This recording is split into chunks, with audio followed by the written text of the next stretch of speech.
Welcome. Thank you for joining us for today's webinar, which is called Local Early Warning Systems in German Development Cooperation.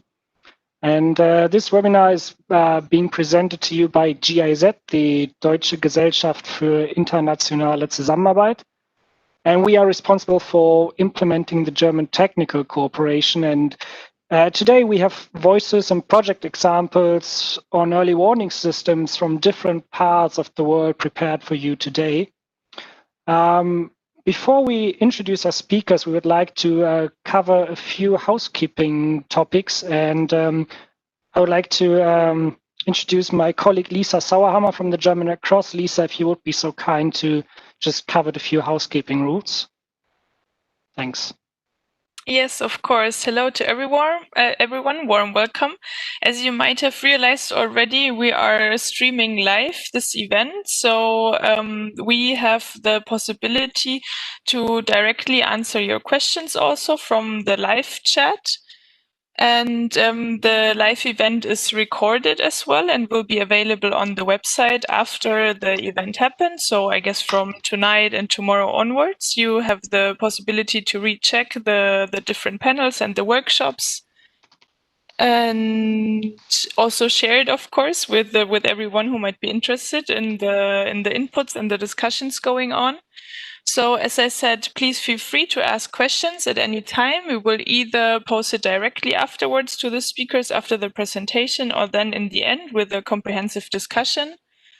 And also you have the possibility, similar to a face-to-face event, to connect with the other participants of this conference. And so you could fill in your profile, for example, at the webpage of the conference, and also link then for networking events. We also have speed dating possibilities and other things to make it more interactive and to also have that networking component covered. So over to Arne for the introduction of the session. All right, Lisa, thanks very much. Today's presenters are Daniela Cruz and Fationa Sinojmeri, both from GIZ. And we have Jörn Lauterjung from GFZ, the German Research Center for Geosciences. And we also have Orsola Lussignoli from BMZ, the Federal Ministry for Economic Cooperation and Development. Ms. Lussignoli unfortunately cannot be here live with us today, but she has prepared a video message that we are going to show later on. I will introduce our speakers briefly just before their inputs, and after the three project examples and the political outlook from Ms. Lussignoli, we have enough time for a Q&A session. My name is Arne Brandschwede. I work at GIZ's sector program, Peace, Security and Disaster Risk Management, where we advise the BMZ on how to strengthen their reach in the international community and their partner countries. I would like to briefly explain what this workshop is about today before we join the project examples.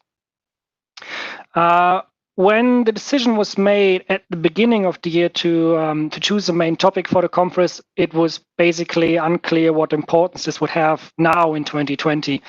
At that time, the idea was to look at warning chains from prediction to the warning itself, risk communication, implementation of appropriate protective measures, which is an increasingly important topic nationally and internationally, because when you can better prepare with an effective early warning system, you can better react to possible threats that could potentially develop into disasters. But this year, obviously, it was all about the COVID-19 pandemic and its effects on basically all areas of society. It once again made clear that we need to better prepare and that we need early warning systems, especially in an increasingly complex world.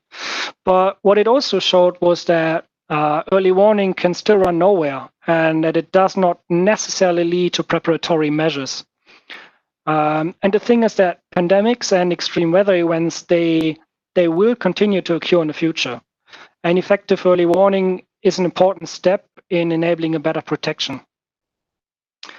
At this point, I would like to share just one slide with you. I believe you have seen that many times in many different forms. just a second. Yeah, you should be able to see that. This is the disaster risk management cycle, and it shows basically that disaster risk management is a continuous process, and we use it to strengthen resilience, and early warning systems, they are part of that. And if done correctly, they can reduce the risks before disaster strikes, and you would typically classify early warning systems as part of preparedness. But as we'll hear later on, early warning systems, they also include risk analysis, prevention, and maybe even risk transfer. And so that was just the slide I would briefly wanted to show you, to show where we come from. And maybe just another word on early warning systems is that they comprise different interrelated elements, because it is a system. It starts with the assessment and knowledge of risks. Then you have local hazard monitoring, predictions. You have the warning services you need for dissemination and communication. And finally, you also need the population to react. So obviously, this is a multifunctional system and has to be managed by different stakeholders. And if done properly, it can improve community-based preparation, but it can also improve understanding and awareness of risks. And the important thing I wanted to stress is that even though we cannot prevent extreme events to occur in the future, a functional early warning system can still help prevent such events to turn into disasters. And that's maybe an increasingly important point.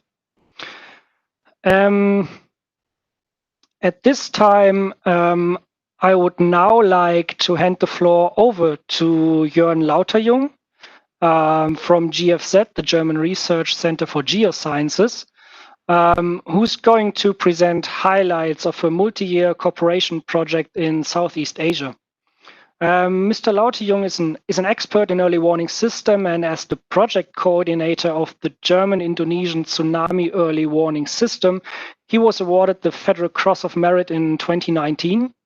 And currently he's working as the Director of Data and Information Services Department at the German Research Center for Geosciences in Potsdam, and also as the co-director of the Central Asian Institute for Applied Geosciences in Kyrgyzstan.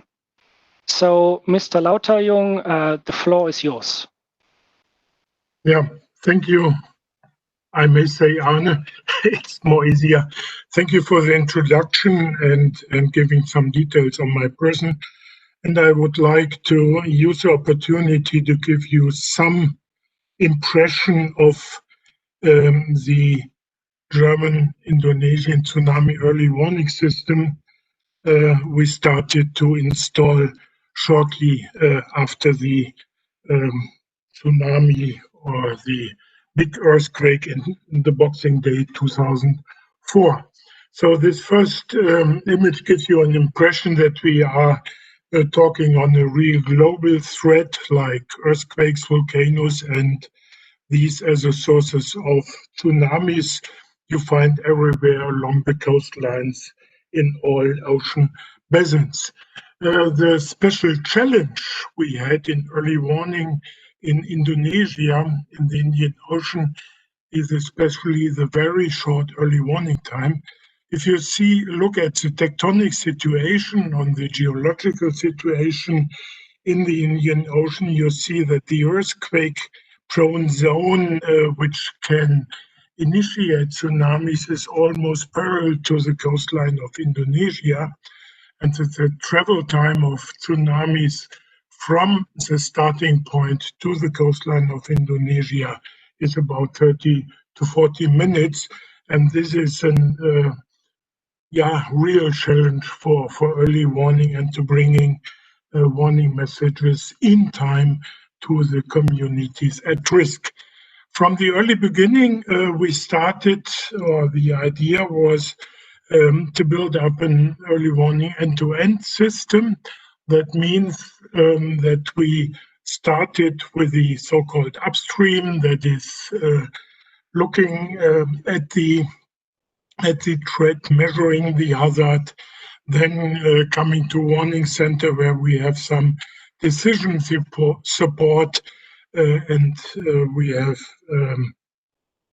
analyzing the threat over dissemination, and then in the downstream part to go to local administration, local communities, and to look for awareness, preparedness, and reaction of the people at threat. So, why it is not working? Wait a moment. The result of this is then the here shown concept. So we have a number of instrumentation, all about 300 distributed all over Indonesia. These consist of seismometers to look at the earthquakes as fast as possible, to GPS stations, to tide gauges, which are all somehow connected via real-time communication, via satellites to a warning center, where we make the decision on warnings or not, and these are then distributed to the communities.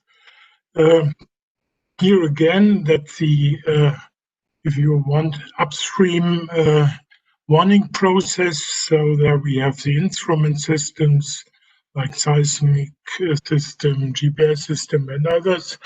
And this real-time information then goes to the situation assessment and decision support system.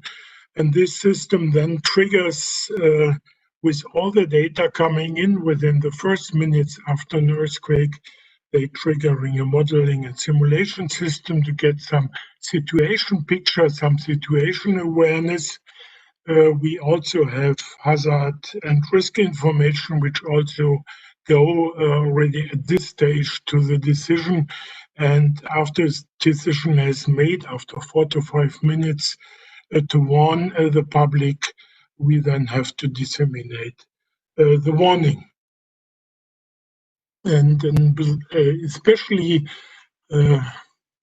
important role for the whole warning process plays the simulation. That means really the modeling of a tsunami, which has been initiated by an earthquake of a certain strength. And this is important for two reasons. So one is that only the modeling or simulation gives us really a situation picture that is in principle when does the tsunami arrive, at what place, at what time, and that this situation picture then gives us a time frame for the early warning. And on the other hand, simulation is needed to prepare for warnings and to prepare all actions which can be taken by the communities, that is preparation of risk maps, and also the planning to prepare evacuation maps, which have to be followed by the public after the warning of the whole thing. So you know that the framework of end-to-end people-centered early warning systems from, I think, which has been developed many, many years ago. And there is the technical warning is one point of the early warning process.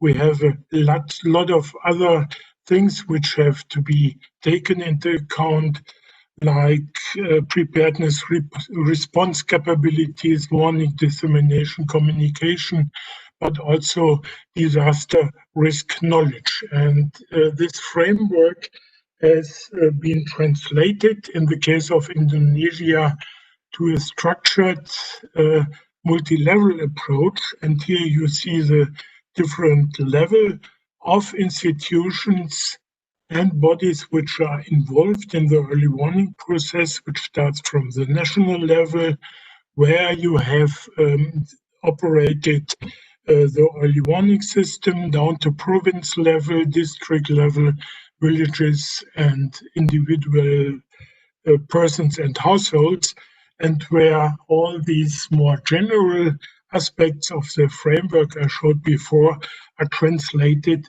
into actions, into products which have to be delivered by the different levels which are included. And I will show you some examples of this downstream process which has been somehow realized in Indonesia.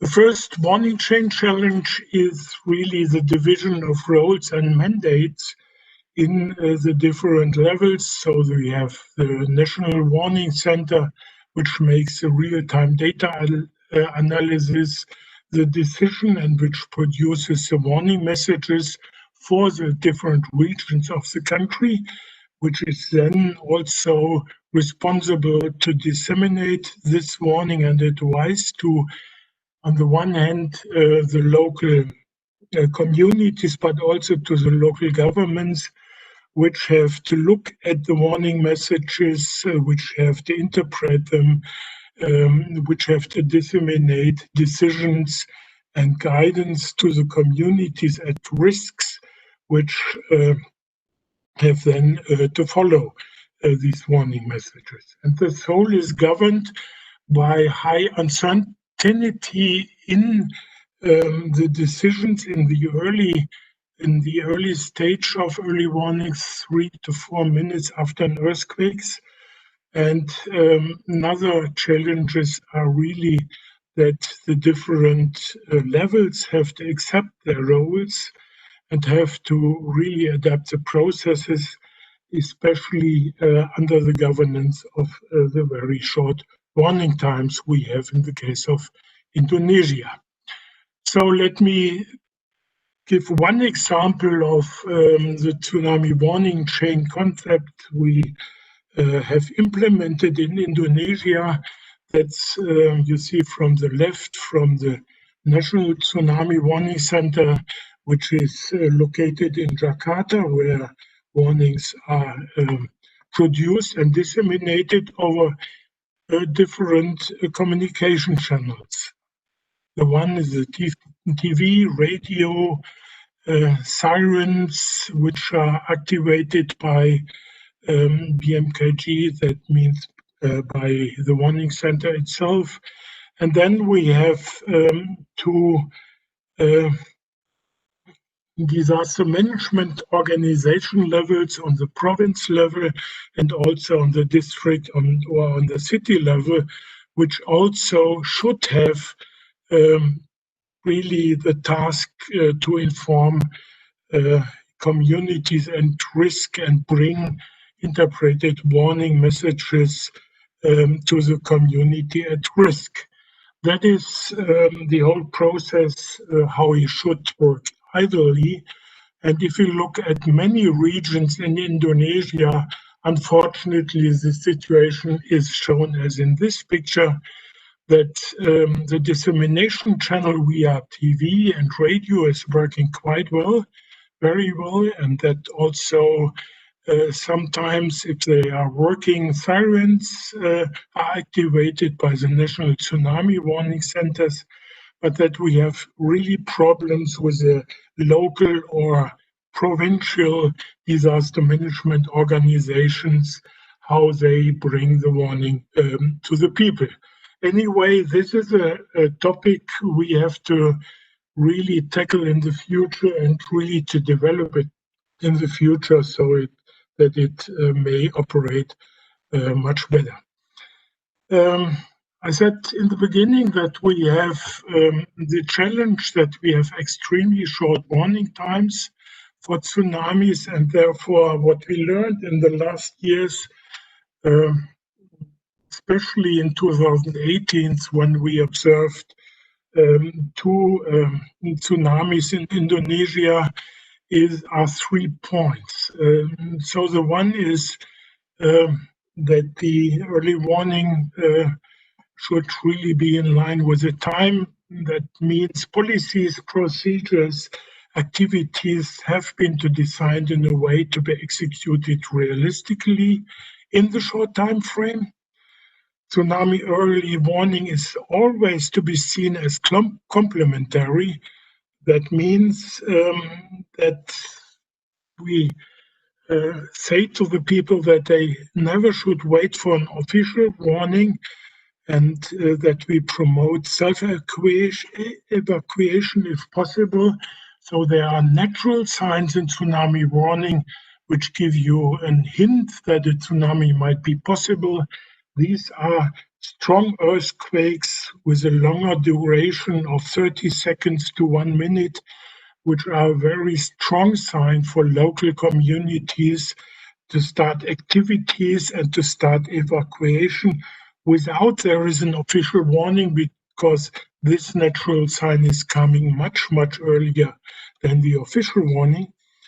And the focus is now really on self-protection, that everyone needs to know what to do during a tsunami emergency. That is, therefore, training and preparation is very important, which has to be done by the national, by the local management disaster management organization. And it must be clear that all reactions have to be instantaneous, so there will be no time for discussion or lengthy instructions. So that is what we have done in Indonesia.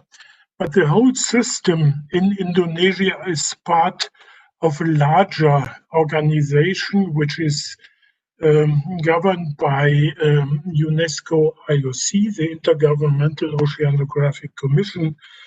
And UNESCO already in 2005 started to implement 4 ICGs in the big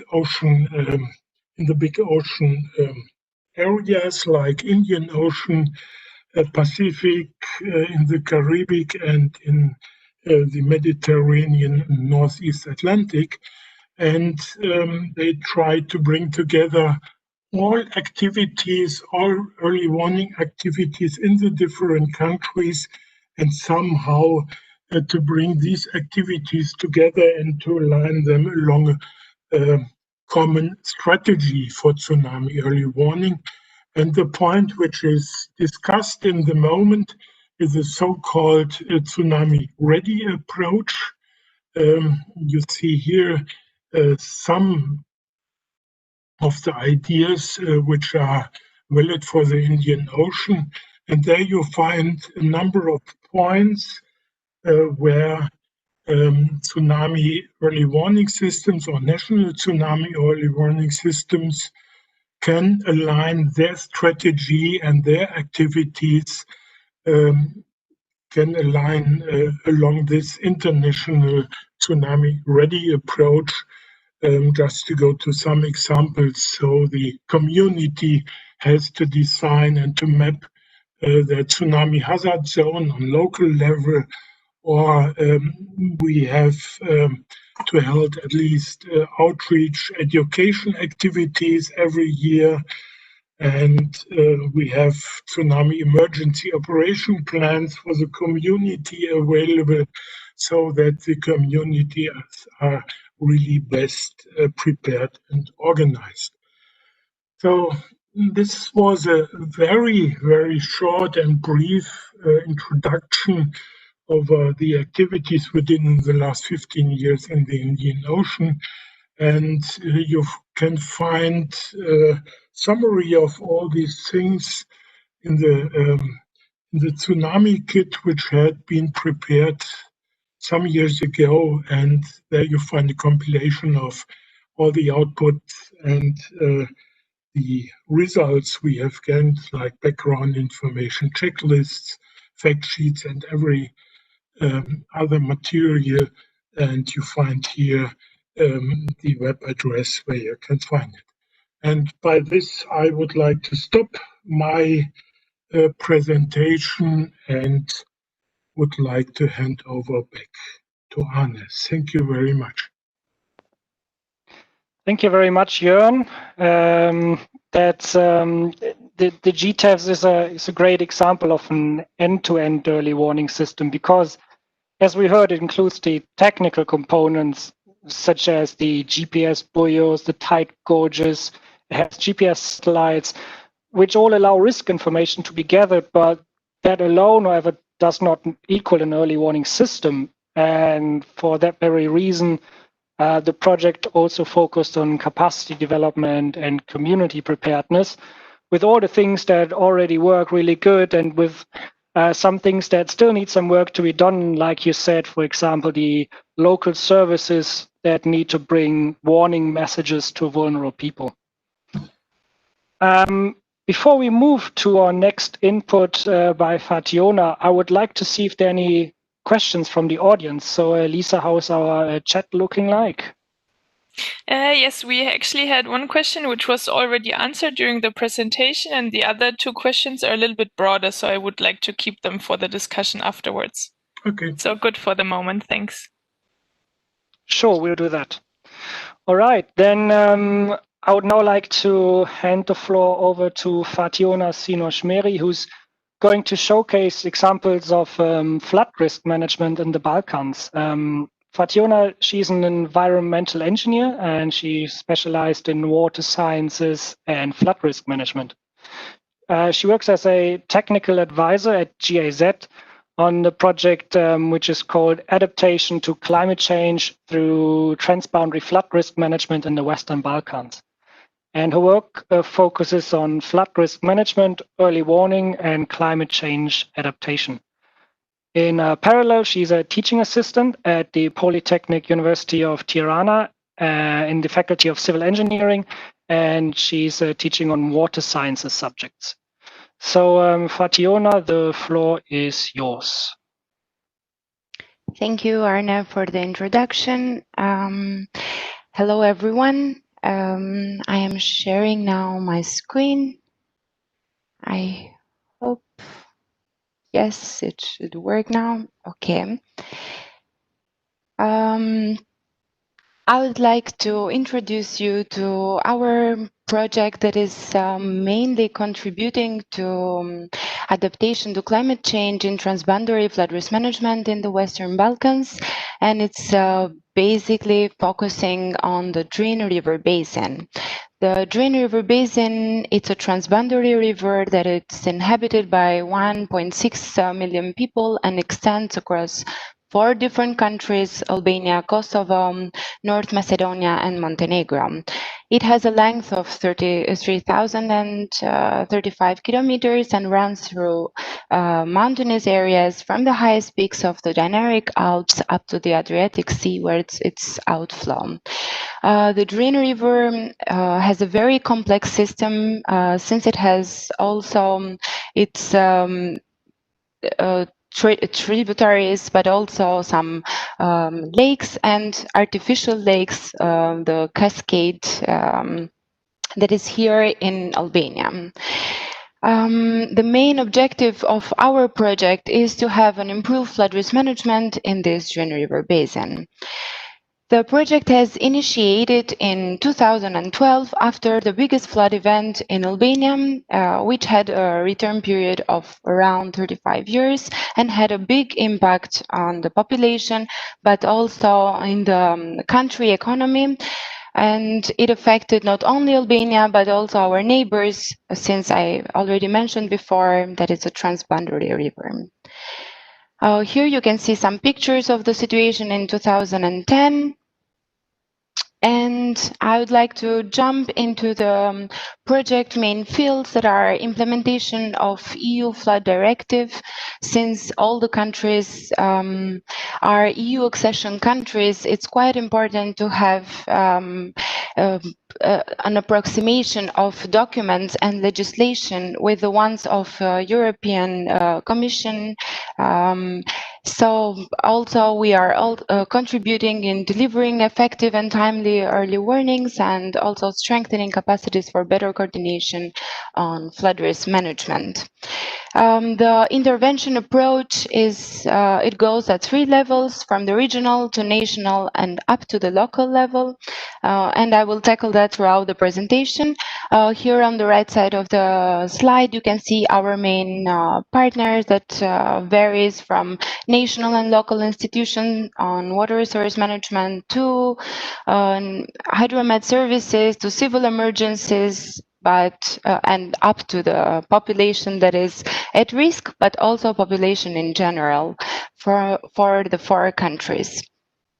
The project foreseen results do give a contribution to the framework of community-based early warnings, but before jumping and giving a specific contribution that the project is giving to each of the pillars, I would like to say why we did pursue a community-based early warning system.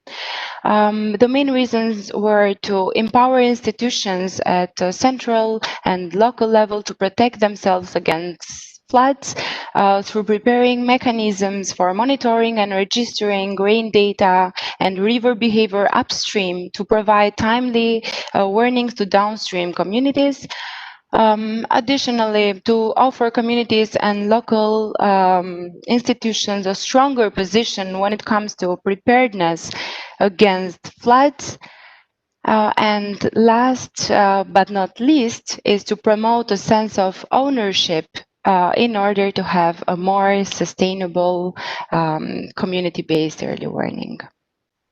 Now I'm jumping to the project outputs and their contribution to the pillars of a framework on early warning system. So the project is mainly contributing on risk assessment for the whole basing on implementation or fulfilling the implementation of EU Floods Directive. Up to now, we have produced the preliminary flood risk assessment report. As you can see here, this is the final map. And the process is currently ongoing on preparation of flood hazard and risk mapping for 8 pilot areas of potential significant flood risk, out of which there are 4 in Albania, 2 in Montenegro, 1 in Kosovo, and 1 in North Macedonia. And in the meantime, also a guidebook on the process of flood hazard and risk mapping at a transboundary level is being produced.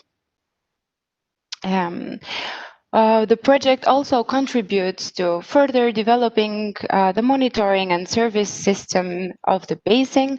More specifically, we are supporting the hydromet services in the 4 countries on compiling a flood forecasting system that it has inside hydrological and a hydraulic model. These models are prepared in close cooperation with University of Brandschwede and the hydromet services in the 4 countries. We have been supporting our countries with 14 new and upgrades of the existing stations, meteo and hydrological stations. We have been supporting them as well on having a unified database in all countries, and a very important step is the creation or the agreement on having an international memorandum of understanding on data exchange between the 4 countries of the Drina River Basin. This has already given its own input, and we have been witnesses of how the communication has already worked. And this was in the event of 2018, where the 4 countries forecasted a big amount of rain, and they started to communicate among each other, and the communication, it extended from transboundary level, it went down up to the local levels of each of the countries. More stronger communication was between Albania and Montenegro, since whatever we do upstream, they are the ones that get affected downstream, the Montenegrins, and it has successfully shown that it's a very good measure that we have this memorandum of understanding. Additionally, when it comes to dissemination and communication, the project is supporting 2 pilot countries on provisioning meaningful and timely warnings to the population. We have been supporting on strengthening institutional capacities, local and national, for early warnings, improving response capabilities of population in the risk areas through providing better warnings, better formulated warnings, better warning dissemination, notification mechanisms, and also through better preparedness of the population. This will be covered through flood drills, but since the pandemic situation strikes, this has had a bit of this process has had a bit of delay, and we are expecting it to be to see the first results in the next month and the next year. Building national and community response capabilities has also been in the focus of our project since 2012. We have given a continuous support to the population on increasing their awareness level, preparedness, and response through awareness campaigns. The awareness campaigns have initially started for the population at risk, but then considering that there is more vulnerable group risk, such as women and kids, we dedicated this awareness campaign to these vulnerable groups. Additionally, by producing flood management plans and showing them to the big population, to the population of the risk areas, then we have supported them with this knowledge. And finally, we've been giving support with flood preventive protection measures, such as clearing of the drainage channels. Up to now, we have cleared throughout the basin around 330. We have cleared, and we are currently clearing, actually, around 330 kilometers of drainage channels. When it comes to institutional level, the focus has been more into the systematic exchange of expertise among different level actors at transboundary level. This has happened through creation of technical working groups. Currently, we have 2 big transboundary technical working groups, one on flood hazard and risk mapping, and another one on with a group on hydromet services. Additionally, we have produced flood response plans, and we are on the process of preparation of school emergency plans. We've been given support in terms of tools and work outfits for civil emergencies in case of a flood event. And continuous support has been given, and it's currently happening through giving professional technical trainings on hydrological and hydraulic model, but also on GIS training in order to strengthen the capacities of our partners. This is mainly the general overview of our project and its contribution. I would like to thank you for your attention, and I'm open for the questions you might have. And in the meantime, I'm handing over the floor to Arne. All right, thank you for sharing this information with us, Fationa. What was interesting is that the project follows a true multi-actor approach. So you were working together with the University of Brandschwede to develop the technical parts of the early warning system, and then you're also working together with hydrometeorological institutions across 3 different countries, which I imagine is not easy at times, but it's necessary to support the transboundary capacity development. And what was somewhat similar to the input we heard from Jörn before was that going the last mile seems to be the part which still needs some work to be done, like awareness raising campaigns and local drills. Before we move on to our third input, let's see if there are any questions in the chat box. No immediate questions for clarification. We keep it for the discussion. Okay, then we'll keep it for the discussion. Great. Then, and this time, I would like to introduce Daniela Cruz. She's going to showcase local early warning systems in Ecuador. Daniela is a biologist and she specializes in human rights, sustainable development, and public policy in Latin America. And she's currently working as a technical advisor for the so-called Sustainable Intermediate Cities program, which is being implemented by GIZ in Ecuador.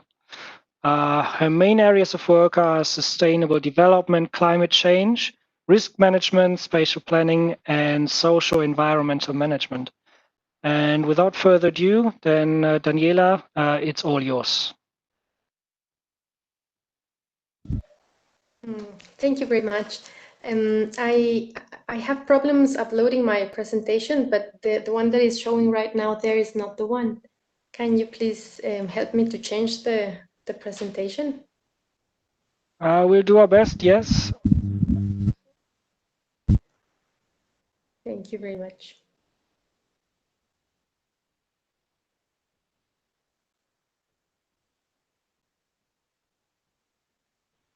So we need to change the presentation. Yeah, we're working on that. Fationa, you did stop sharing your presentation, right? Yes. Yes, I think.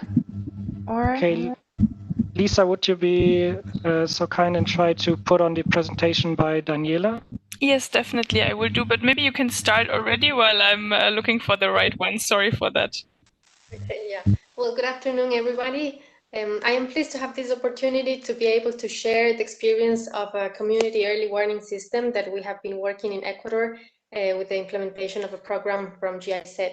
In this presentation, I will begin with a short context introduction about Ecuador and the city of Puerto Viejo, where we've been doing this work. Then I will explain what we consider are some preconditions to implement the community early warning systems. Afterwards, I will focus on the design and implementation process of a pilot project in San Pablo in Puerto Viejo, and I will finally close with some conclusions. So just to give you a brief context introduction, yeah, that's the one. Thank you very much. So we can go to the third slide, please.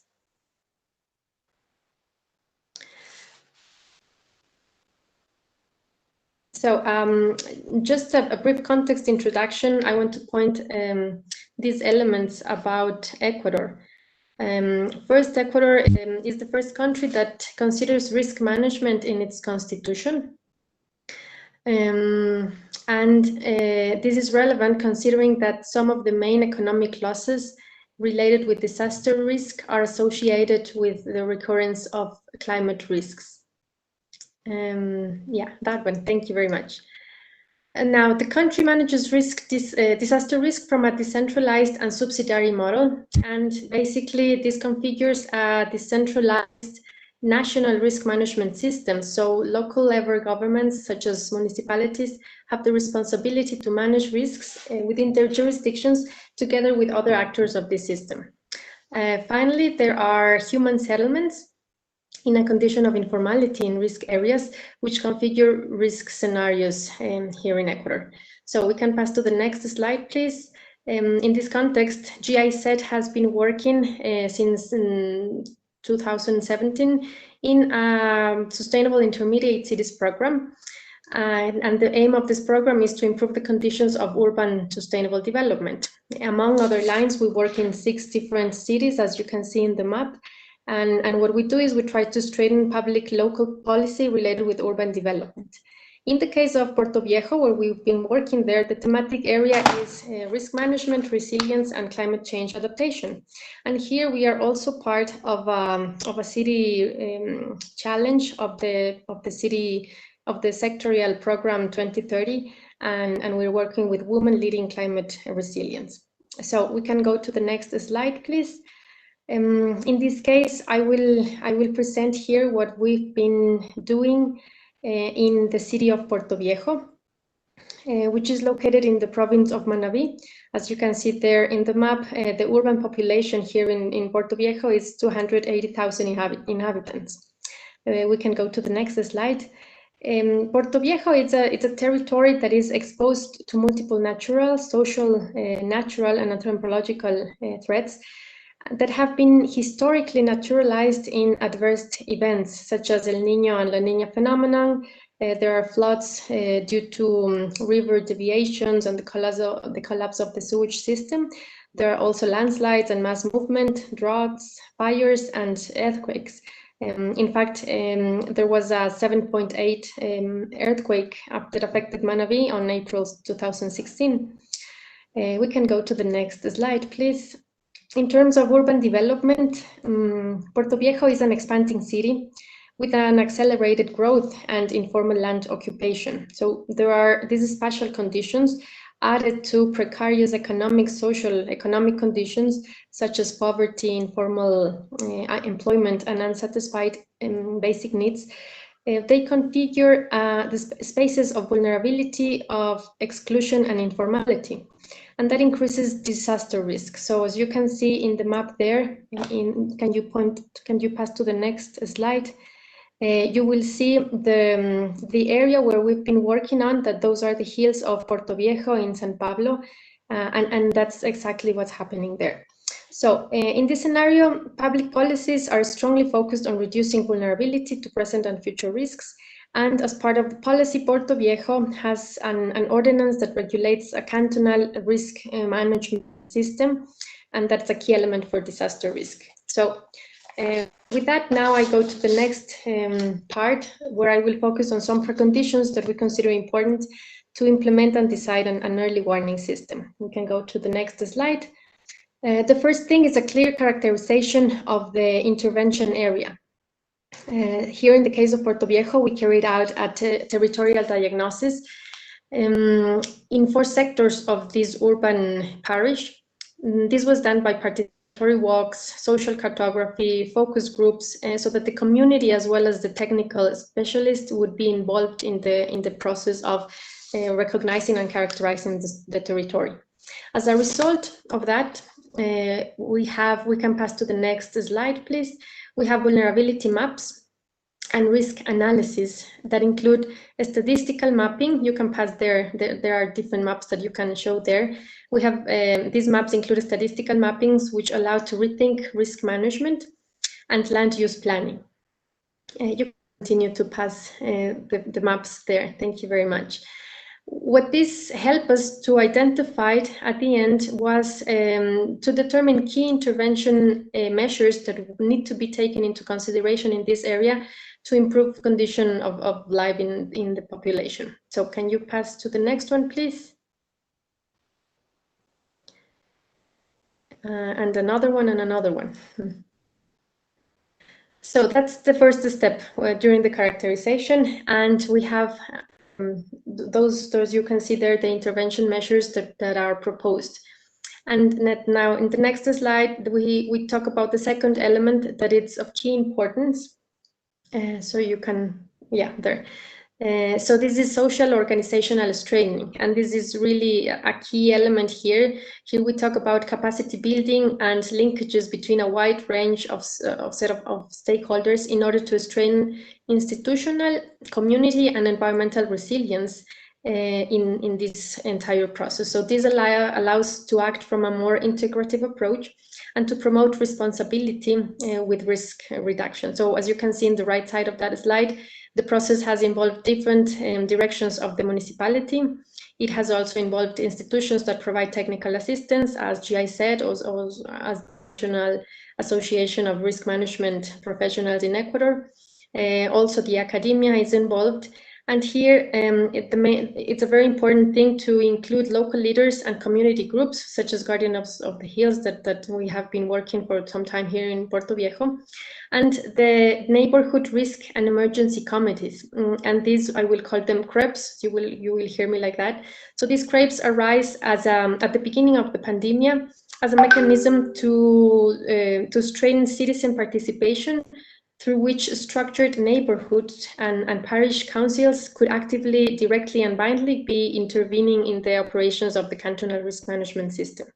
So on this fertile ground, we move to the third part of the presentation. We can pass to the next slide, please. And I will tell you here how the design and implementation process of this early warning system has been done. So we can go to the next slide. How do we understand a community early warning system? Well, it is a set of instruments, of technological tools and protocols through which the organized community, in coordination with competent authorities, monitor threats and watch over two main events that are important in this site, and those are landslides and fires. But it also contributes to monitor other threats that are part of the risk scenarios in this territory, and that they have to do with violence, crime, and urban expansion in risk-prone areas. So in this way, organization or community organization for prevention is strengthened, and timely attention is articulated when an alert is generated. But a very important aspect to remember here is that this early warning system is implemented through the participation, the direct participation of the CREPs, of the 4 CREPs that are part of the San Pablo parish, articulated with the competent local and national government institutions related with the response. Now we can go to the next slide, please. We will see here what are the general steps of the process of the implementation of the CREPs. So first, we have an institutional and community design. The design of the early warning system is done jointly between the local authorities and the community, so that they can define priority areas and suitable aspects for the implementation of the alert system. For that, it is necessary to identify the vulnerability and exposure, as well as the institutional support that they will count. Mapping key actors is crucial here also, as it allows to identify the proactive agents that contribute to the development of the locality. And it also makes or allows to identify people that interfere in the process to define intervention strategies. The construction of risk scenarios that is important in this design is crucially, and it has to be participatory. This includes awareness raising among the population regarding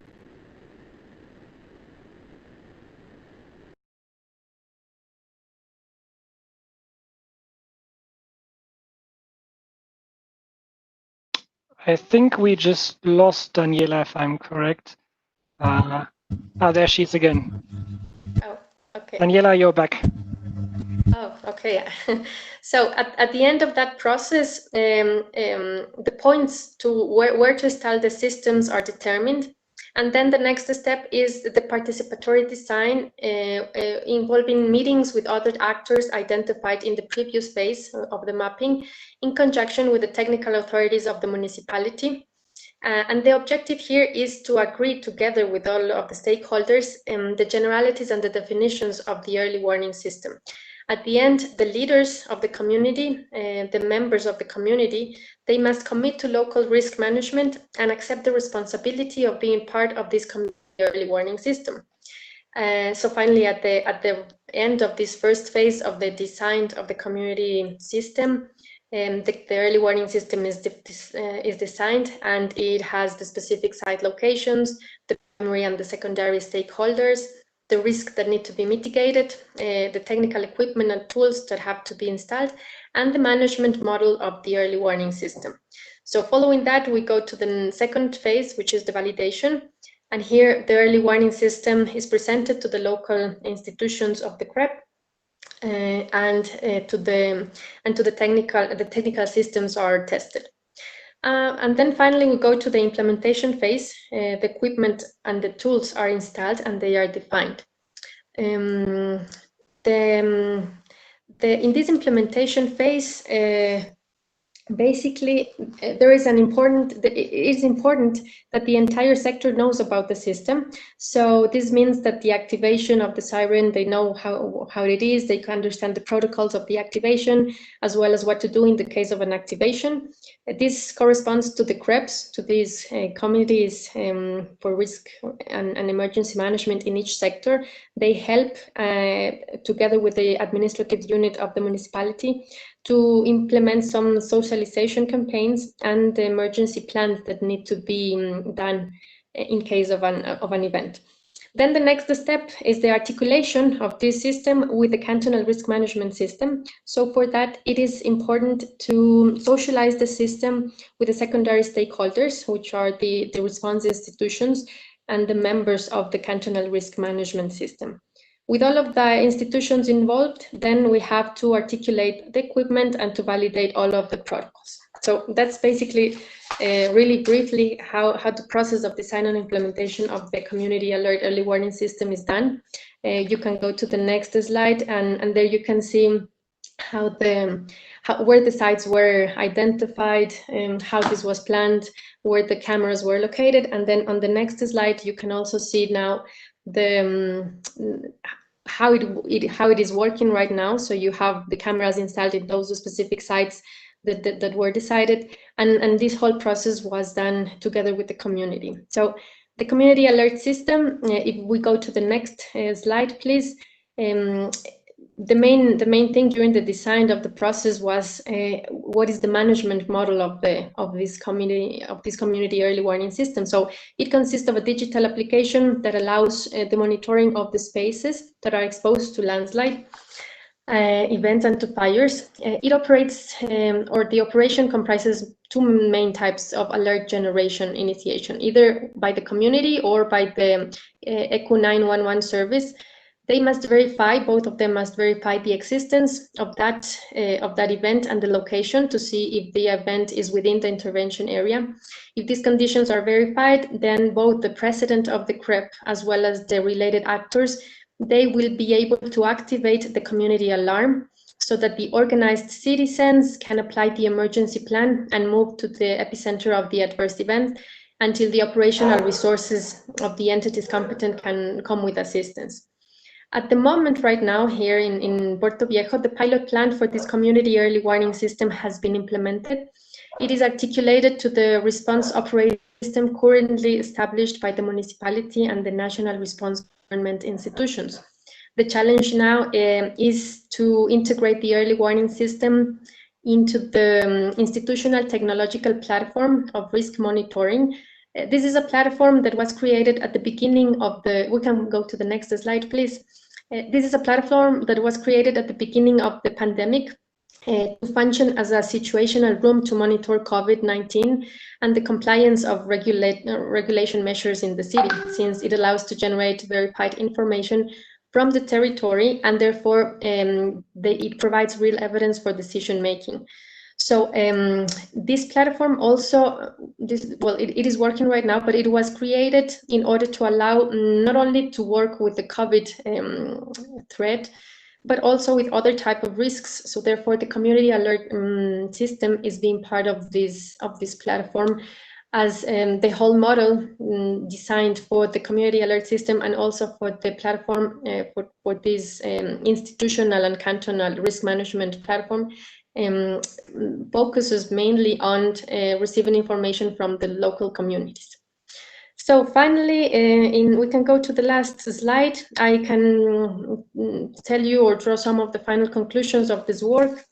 Well, the design and implementation of a community alert system goes beyond response actions, and it considers a comprehensive and integrative system when subsequent actions are included to ensure its sustainability.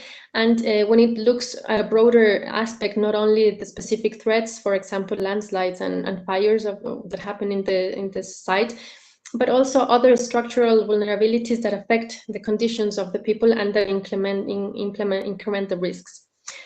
So what is basically suggested here is to have permanent contact between the local communities, leaders, and the focal groups, the inhabitants and the social organizations, to generate trust and ensure participation in the implementation actions.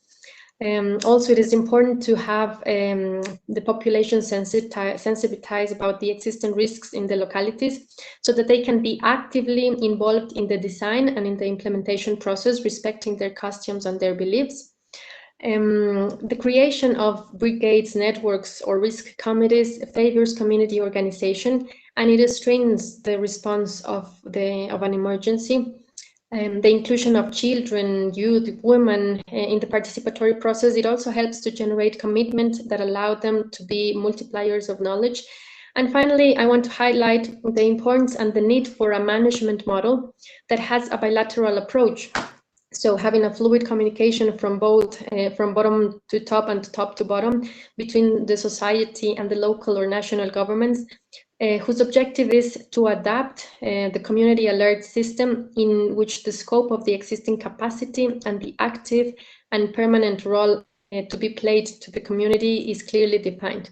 So this will allow the strengthening of the cantonal risk management system in Puerto Viejo and all of the efforts that the municipality is doing to deal with the risk management, but also with the active inclusion of citizens to promote this co-responsibility in disaster risk reduction.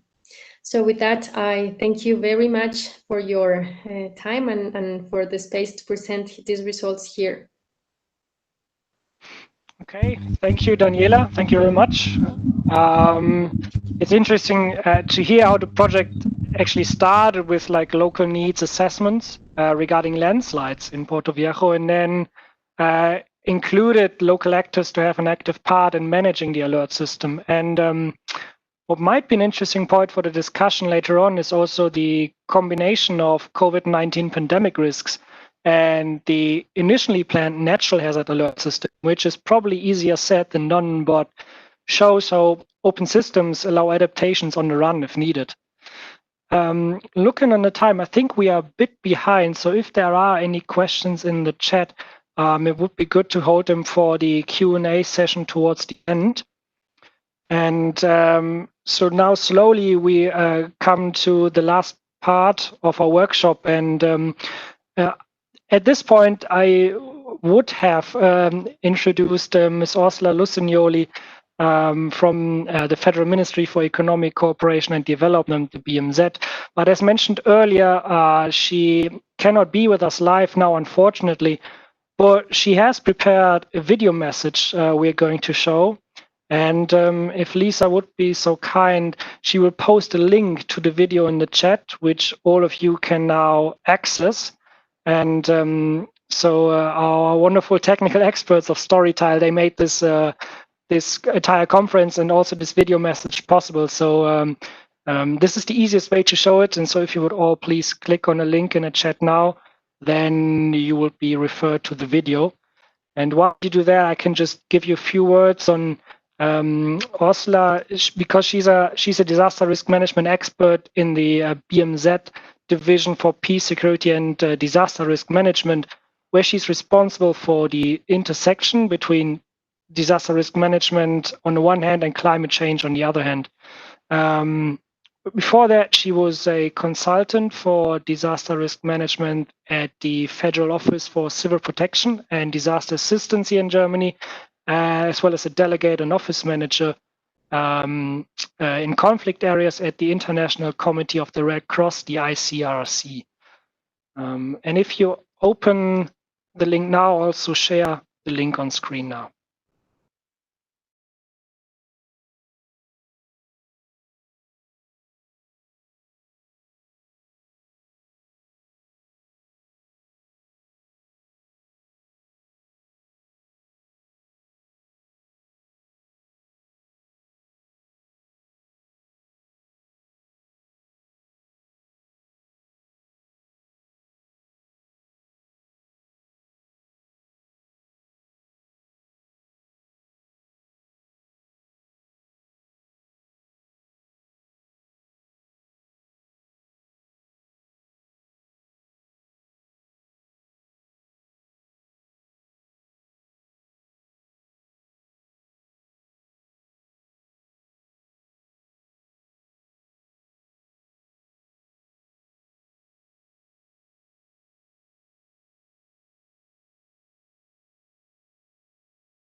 Sorry, Arne. Apparently the link is not working, so I posted it again, but several participants have the same problem. So I'm not sure, but if you don't mind, we could also go to the discussion and then share the link afterwards again. Sure, we'll do that instead then. Yes. Yeah, of course. I think that's the best option if we can just go to the Q&A session and then share the link, which you can then see later on.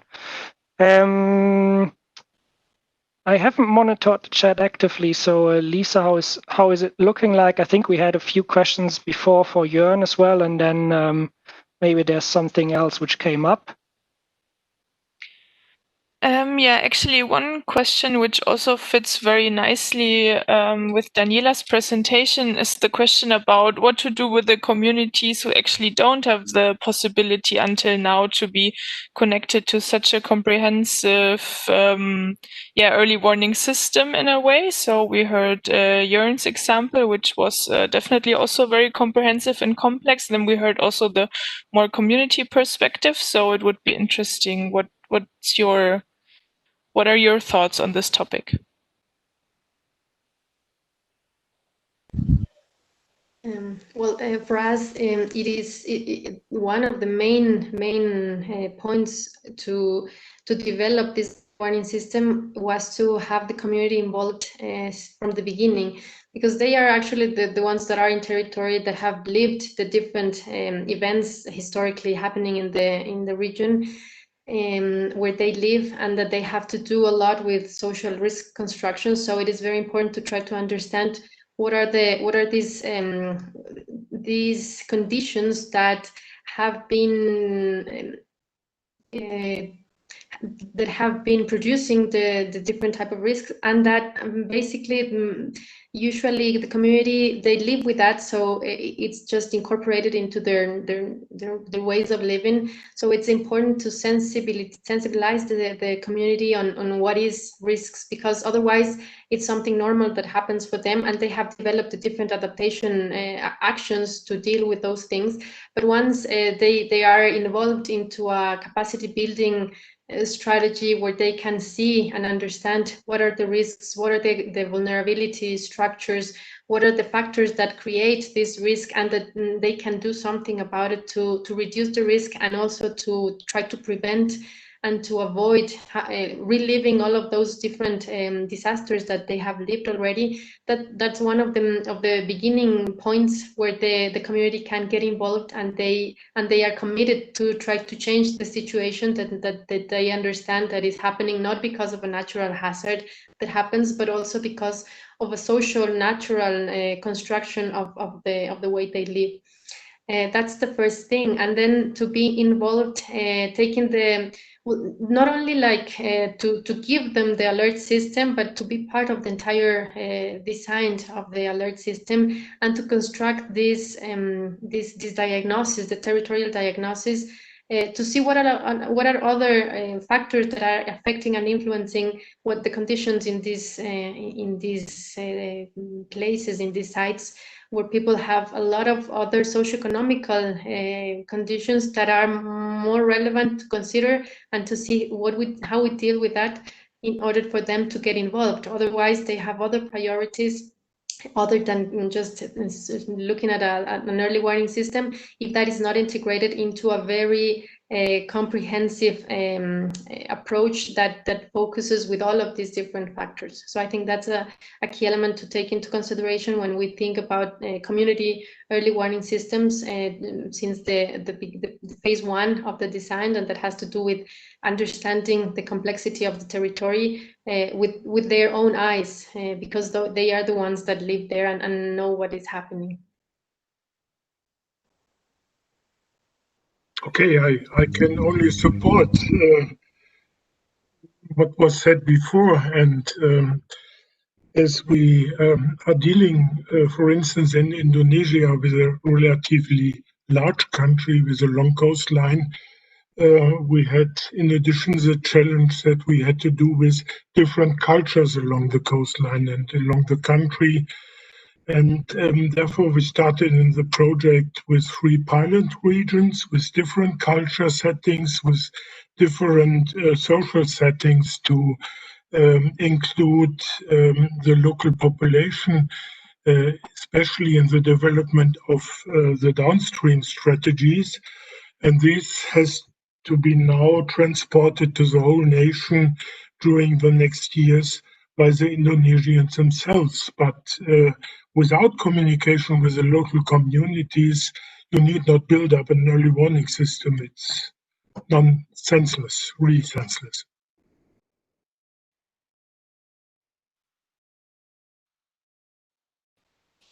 Thank you very much for that already. Fationa, do you also want to add on this? Otherwise, we can also go to the next question. Sure, but actually I would support the two other speakers because we follow the same approach. It has to start from the bottom up and it will go up. So it has started from our local population at risk, their situation, what they have experienced and what they are seeking for, and then it goes up to the national level, and then further on, since we're dealing with a transboundary river, to a regional level. Our contribution, as I mentioned throughout my presentation, has also been supporting them throughout the time, not only just listening to them, but also supporting them with awareness campaigns, these flood drills that are happening, these products that we'll receive. So in general, the most important word is to start from the bottom level, from the population at risk. Maybe I can add one aspect. It's not only the communities or local communities at risk. Even important is to bring in the local administrations, the local governors, or whatever it is called on the local level. So you need both the community at risk, but also the local administration. Without that, they must play together.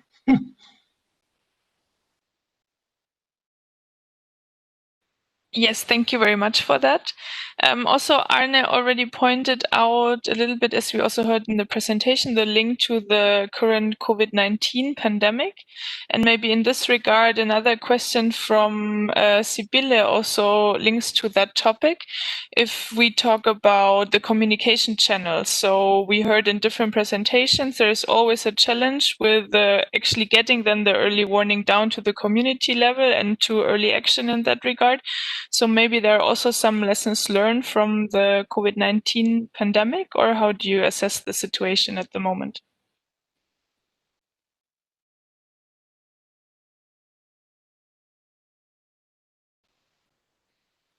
Maybe we start with Daniela. She also mentioned it in her presentation, as far as I remember.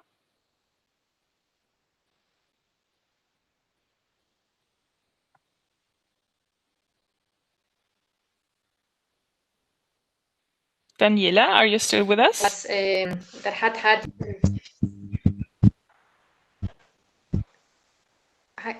can you listen to me? Yes, now we can hear you again. Yes, there were some problems in the beginning. Okay, so I was telling you that when we began with this pilot project for the community early warning system in that specific location, and at the beginning it was mainly landslides that was the main event that had occurred, and we were focused on that. And then the COVID-19 arrived, so we had to stop there because there were other priorities to be taken into consideration. But we started to work with the local government, giving technical assistance in what they were developing as part of this cantonal risk management system, and basically as the importance to have community and people living in the territory raising the information from their own territories was one of the main things that the municipality had always put into focus. this platform for alert system, mainly for the COVID, was developed. And then the model was like basically very similar to what is the community alert early warning system. So in the city of Puerto Viejo, there are like 72 different sectors, and in each sector, these the risk management and emergency neighborhood committees were conformated. And what they would do was to report different type of incidents or symptoms of people with COVID, or if they were not complying with the regulations of not going outside, not being too many people in crowded places. So it was at the beginning developed like that, so that they can identify these different events, whether it was related with COVID, with symptoms, with people detected with COVID, with people that had already recovered, but also with these other alerts. And they would inform that to the local municipality. So they created a whole set of promoters in the municipality that were in direct contact with the community.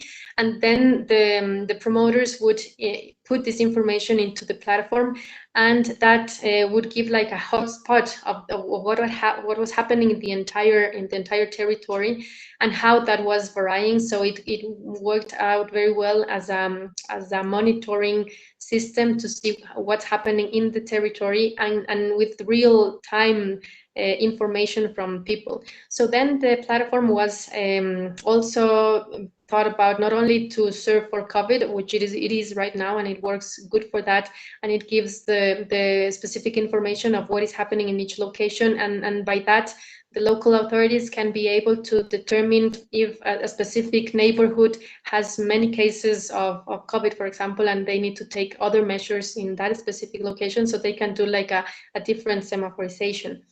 But it also works for other type of threats. So we will have to deal with the COVID and the other threats that will also continue happening, and that will be integrated in a very good system that shows that what is happening there. But the good thing here was to have this connection, these communicational channels. So it's not only the municipality and the emergency committee that it's informed and makes the decisions, but they have this two-way communication with the community and with the authorities. Thank you very much, Daniela. Over to Jörn and Fationa. Would you like to comment from your perspective? I cannot comment much because the tsunami early warning system can in the moment not be used for such purposes. The only thing which was developed, what has priority in the case of an early warning for tsunamis, what has to be done to obey also the COVID-19 measures, and how can they play together. That there are some basic papers which have been produced, but the tsunami early warning system itself cannot be used to give any information on COVID-19. Sorry.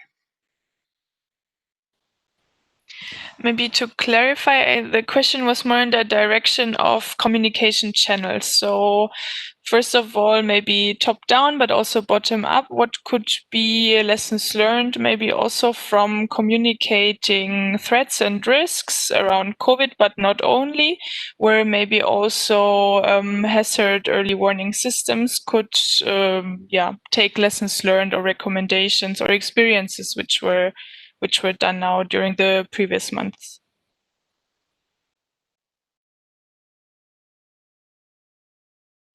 So, to my knowledge, nothing was done in the field of this tsunami early warning system in Indonesia, so I can only speculate, and I don't believe it will help us here.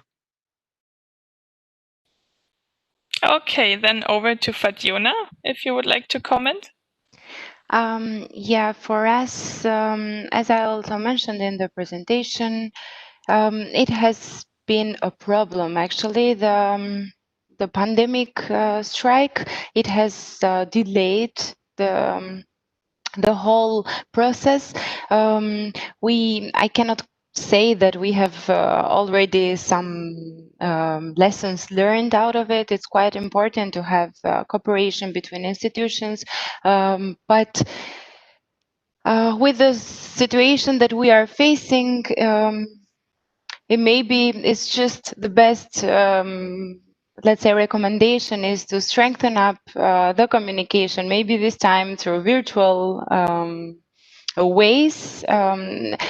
Apparently, when we dealt throughout this month, since we have also a lack of standard and operational measures and rules throughout different institutions, we need to get closer to define the mechanisms. How does it go? The communication from early warning, like from the bottom level up to the upper levels, and throughout this month, we are not able yet to come up with some recommendations or lessons learned.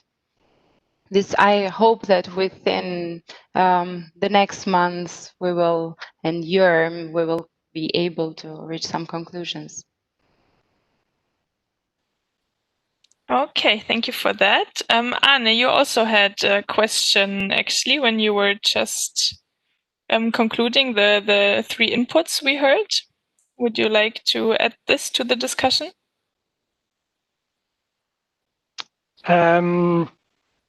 Yeah, maybe more of a general question. If there's not much in the chat, I think we have time for one, maybe two short questions. And what would be interesting to hear from our presenters is we had different early warning systems for different types of risks that was presented today. And if all of you were to design an early warning system today, regardless of the risks, what, in your opinion, is of utmost importance? So what would you start with when you were to design an early warning system? Maybe that's an interesting question to round up the discussion that we can give to each of the speakers. So maybe we can start with Daniela.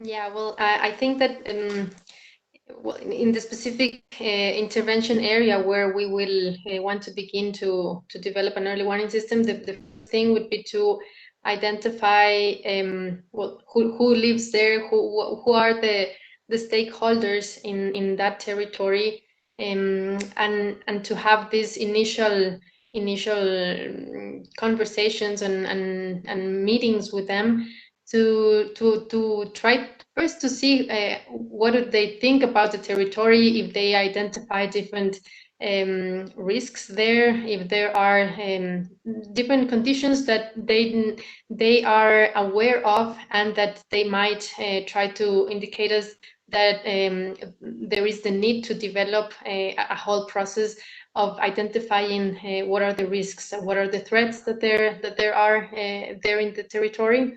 And what are the historical events that have happened there. So with that starting point, then we can begin to organize a more detailed diagnosis of the territory, but taking into consideration different elements. So beginning with socioeconomical aspects, with the territorial land use of the site, what is happening in terms of basic services, in terms of public equipment, with the environment. So it's trying to have this broader and bigger picture of the territory, understanding it from the local perspective of how they live, what has been what are the resources and the threats that they identify in their territory, and with that then we can have a mix of getting to make a deeper analysis of the risk factors, involving other specialists in the area and determining to the specific events that have been mentioned, and that also mainly the municipality may also have done different studies or vulnerability assessments or this type of thing. So first at the beginning, try to see and what is available, what has been done, what is the reality of the territory, and to construct that reality with the local people there, to have this picture at the beginning, and from that then you can continue to see where to be headed. Okay. Thank you very much. That sounds like a bottom-up approach to start from the very beginning with the risk analysis and the local needs. If we look at the Southeast Asian territory, Mr. Lauterjung or Jörn, how can you echo what Daniela just said, or what, in your opinion, would be the most important part of the early warning system that you have been an integral part of? I would fully support what she said. You are talking a little bit on multi-hazard, multi-risk early warning systems. And the unifying part of all this is the downstream part, that is communication of risk, communication of threats, and communication with the local communities and administrations. Whatever hazards and risk you put on the upstream side on this system, but this is the unifying part, and we still really have to work on this and to optimize this. Otherwise, all technical implementations would not help a lot. Just for short. Thank you very much. I think that's an important reminder that early warning systems are more than just the technical part and what you might always see in the news when they talk about early warning systems. So if we come to an end now, Fationa, if you would be so kind to have your thoughts on early warning systems in the Balkans and what, in your opinion, is the most important part in the design. I do agree that it has to, initially we have to identify the risk and also see the intervention level. Additionally, we should do the SWOT analysis, so defining the strengths, the weaknesses, opportunities, and also challenges. What